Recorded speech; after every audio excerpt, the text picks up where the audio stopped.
आजिकल social media निजर video viral करने मनीष निजर सीमा टपी जाऊँगी वीडियो को भाइराल करने से माने निज सहित कौन कर कथा भी से भूली जाऊँ वीडियो को कर भाइराल। ये हम है, ये हमारा दिल है।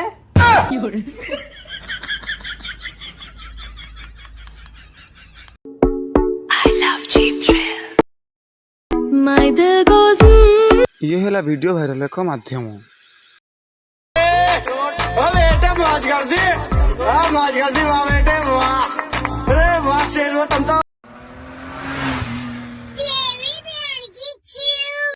जिंदगी एक सफर है सुहाना।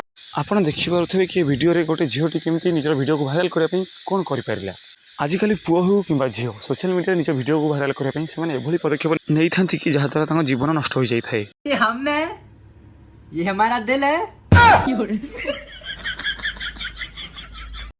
मन रखु एभली कार्य निवृत्त रुहतु कारण यही कार्य आपण परिवार निंदनीय हो पारे। कौन सी सोशल मीडिया प्लेटफॉर्म रे वीडियो किंबा आपणकर फोटो अपलोड करने पूर्व प्रथमे जांच करनी अपलोड करूँ।